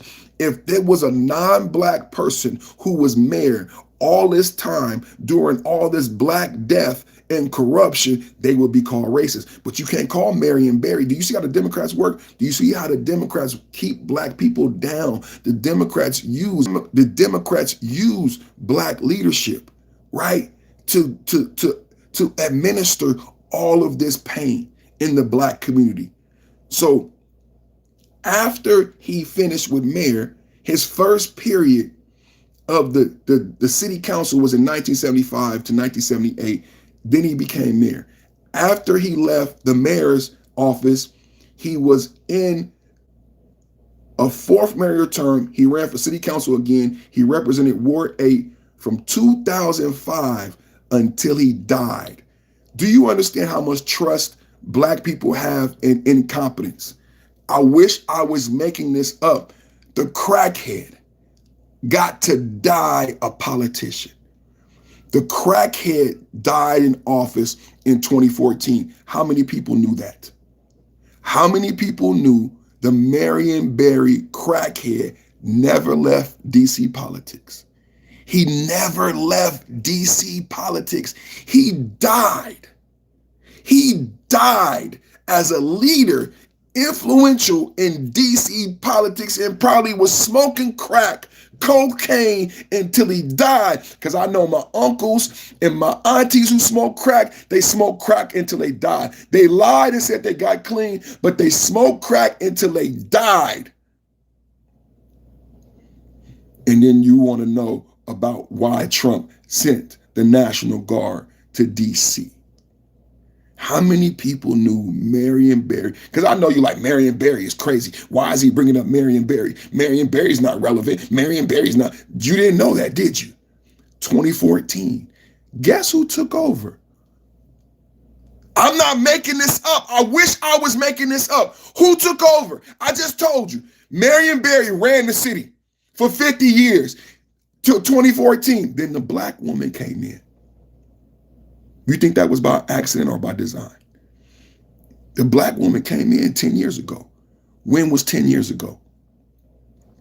It's just like with Epstein. The numbers are too eerily close. It's just like with Epstein. This is a design, y'all, to keep blacks, to keep black ran cities. I keep trying to tell you the Democrats need the crime. The Democrats are selling your death. Marion Barry should have had on a black cloak. You know how the ferryman that ferries the souls over to hell, That's Marion Barry.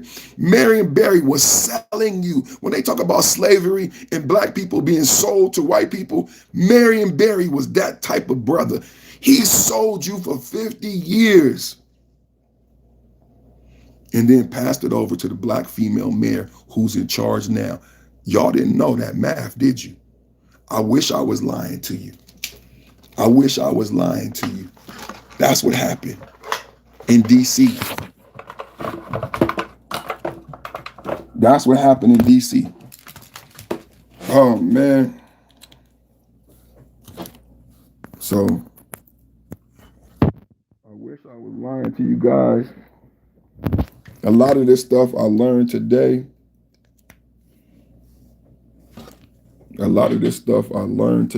I was doing my research, and it just led me in this direction. I was doing some political reading this morning, and that's when I just was like, how long has this lady been mayor? And then it led me to Marion Barry, and I was surprised. I talked about Dianne Feinstein dying in office. We talked about Maxine Waters. We talked about Nancy Pelosi's 85. Nancy Pelosi is older than Joe Biden was. Joe Biden didn't run, right? Remember, Joe Biden didn't run. Joe Biden didn't run because of supposedly being too old, right? And his mental faculty. Well, Nancy Pelosi's older than Joe Biden. Nancy Pelosi is older than Joe Biden. Somebody said, good stream. Thank you, brother. Millman said, I asked because the people watching feared to ask. Well, what was he asking? What you was asking? This sounds like every city, bro, for real. It's scary, bro. Not every city, but every black city. Every Democratic black city. Because think about Charlie Kirk. This is still in the context. We still couching this conversation. Think about Charlie Kirk. If Charlie Kirk was mayor of DC, he would have to be a racist. Do you understand the political arena we live in? The mayor of DC, in order to have all this black death, in order to have all the gangs and the crime, you got to have a black leader. If you don't have a black leader, then then you can't keep the crime going for so long. Marion Barry was part of systemic racism. This is when you got to understand about black people being racist. Marion Barry was part of the problem. And then you gotta understand why Trump had to go in, because the new mayor is a product of the Marion Barry legacy. She took over in 2015. He died in 2014. She is in the same vein. She's in her third term. Her goal would probably be to get a fourth term, go into city council, and never leave politics, die in politics, and never accomplish anything for real black citizens of DC.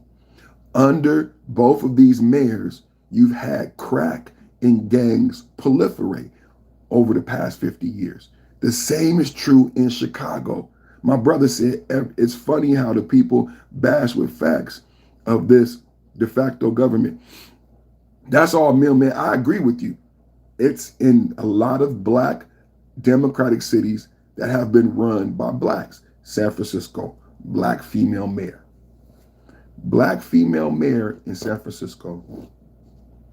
Chinese president comes to San Francisco, and the white governor uses the National Guard and external forces to clean up San Francisco. Isn't that what Trump did in DC? The only difference is Trump did it to make it safe.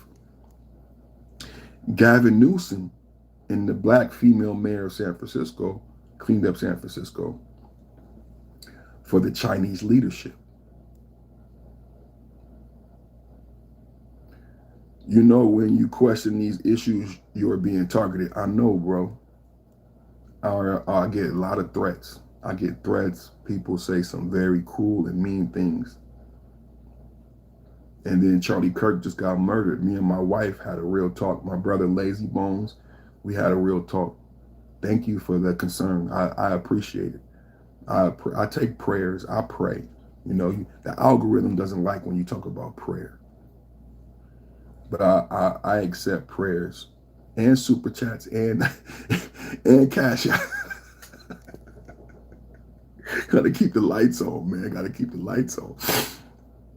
But yeah, I accept prayer, bro. I accept prayer, bro. Charlie Kirk, you know, I have a daughter, bro. My daughter about to be 5. She got a birthday party coming up at Chuck E. Cheese. Man, this Charlie Kirk thing is messing with me, bro. This Charlie Kirk thing is messing with me, bro. I hug my daughter. I want everybody in the chat. Hug your children. Tell your parents, your grandparents you love them. You need a P.O. box. I do need a P.O. box. Good old Chuck E. Cheese. Yeah, she's going to be 5 years old. I used to get her a jumper. Last year, we got a big old jumper. This year, one of her friends in her class went to Chuck E. Cheese, and she said, I want to go to Chuck E. Cheese. She used to be scared of Chuck E. Cheese. Now she wants to go to Chuck E. Cheese, and she wants to get in the thing with the tickets. And so we got a big party. It's going to be great. God is good. God is great. I've been blessed to be able to have a party at Chuck E. Cheese. Everybody don't get to do that. So when I be saying, you know, blessed and everything, it's because God has done great things in my life. And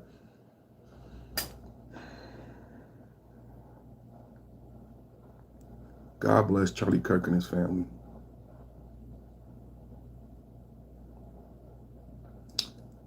You know, I talk about going to high school in America. Anybody who went to high school in America, did you have a friend who was racist or bigoted? Some of the best movies in the 70s would be like these two cops, one black cop and one white bigot. But despite the black cop and the white bigot, they still were able to form a friendship. When I went to high school, there were white bigots and racists, but we still were on the same football team, basketball team, wrestling team, and we formed bonds and friendships. I know some of those guys changed after being on the football team with me.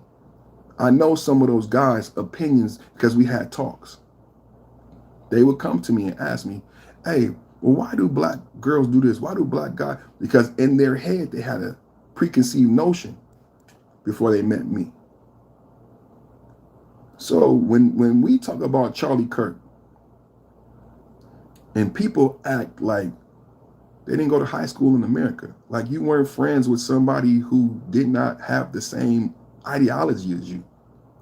You weren't forced on a team, with someone who was not like you, and you had to work with them. That's what we do in America. And you had to learn that those little differences were not as important as winning the football game. Let me say this again. Those little personal differences were not as important as winning the football game. I am using an analogy for MAGA. The goal of MAGA is make America great again, i.e., win the football game. I believe the Democrats and the socialists want you to get bogged down in the locker room and never make it to the playing field. I believe the Democrats, the leftists, and the socialists want you to argue and get kicked out the game. See, they troll. They can't play football on the same level, so they troll. They troll so they can get you kicked out the game. Brothers and sisters, stay MAGA strong. The goal is to win the football game. I might disagree with my brother. One of the things I learned in America going to high school is that you agree to disagree sometimes for the greater good. And we put our differences aside. Anybody ever heard of that? Or debate. That's right. Or debate. We put our differences aside. Or debate. Because MAGA is about winning the football game for the high school. So we could lose homecoming and everybody gonna be sad. Black, white, teachers, students. Or we could put our personal differences aside and win the football game and bring back homecoming for the whole school. And then we get to see how it affects everybody. Like, bro, we were going to lose the game because of our personal issues, black, white, gender, gay, whatever. And then the whole school wouldn't have got to benefit from this moment. What MAGA is saying is we want everybody in America to have a homecoming. I don't know if that's true for the other side. I don't know if that's true. If you look at these numbers, Marion Barry in office, Marion Barry died in office. Do you know how much, like when we talk about conservative debating liberals, Marion Barry died in power in politics. How many people thought Marion Barry just went away after smoking crack? I saw the chat. The chat said, oh, Marion Barry is crazy work. How many people thought Marion Barry went away after he got caught smoking crack? How many people would have guessed that he died in power? Very influential. Do you know what it's like being mayor 4 times and then going, I know he had power. I know he had influence on that city council. He stayed there till he died in 2014.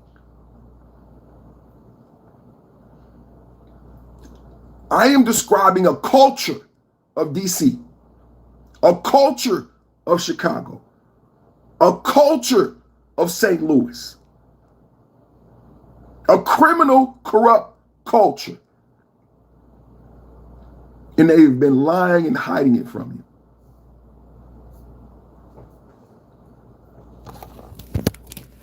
you. All right, you guys, 2 hours, 70 likes. I love you.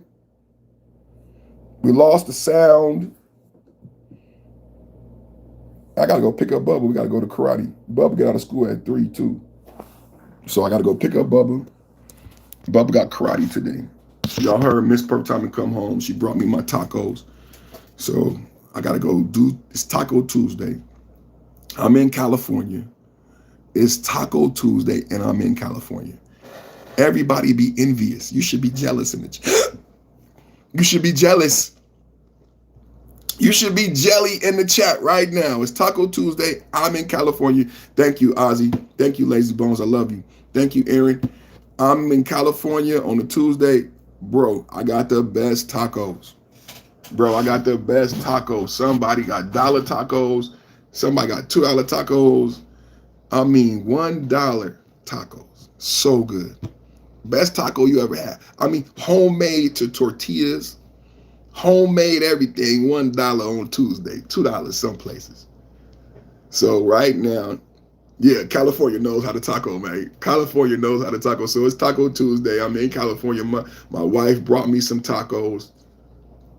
I got to go pick up my son, take him to karate. And I'm going to pick up, on Tuesdays, I drive the school bus. So I got to go pick up Bubba, take him to karate, pick him up, and then I'm going to take him to McDonald's, take my daughter to McDonald's, and everybody gets McDonald's. Everybody got to go karate, everything, kids. And it's a blessing, though, you know. As we have this conversation and we talk about Charlie Kirk, you know, a lot of time people are like, I don't want to go pick up the kids. And man, you know, Charlie Kirk can't do this. They took away Charlie Kirk. So God bless his family, bro. And I thank God for the ability to be able to go pick up my kids. Because it's not promised. It's not promised. So God bless the people, you know, everybody still here is the diehards. Like, share, subscribe. If you still here and you're not a member, you tripping. It's only 30 people. You still here, you're not a member, become a member. It's $2. For the summertime, I created a $2 holler because I want the people who participate in the chat, like Mailman, Aaron, all of y'all, $2. Join the channel, man. I need y'all to participate. I need y'all to show up, hit the like, hit the notification bell, join the channel, spread the word, man. A lot of you are highly intelligent. You already are on this path. I'm laying breadcrumbs. So next time you have a debate, next time somebody bring up DC, you could be like, hey, you remember Marion Barry? And they're going to laugh. Ah, Marion Barry, he smoked crack. Did you know he died in office? What? Yeah, he was in office till 2014. And you know that black female mayor in DC? Guess when she became mayor?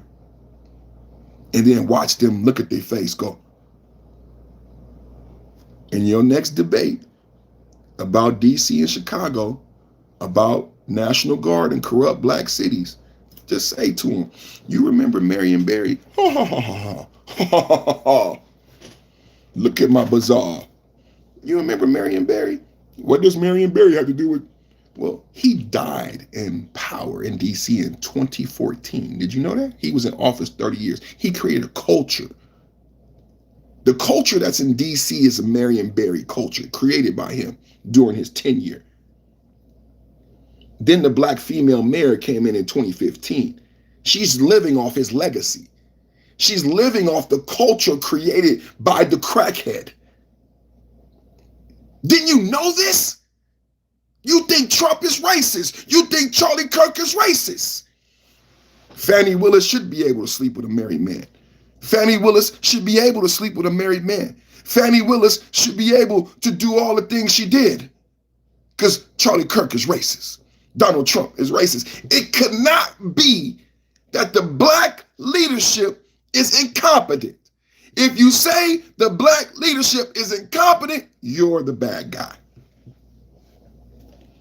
So I gave you guys some fuel today. I love you. I love you. I love you. I will be back tomorrow. We do Monday, Tuesday, Wednesday, top of the mid-morning. My name is Perfect. Perfect Time Podcast. Top of the mid-morning podcast with a blast and a dash. And I'm out. Love you guys.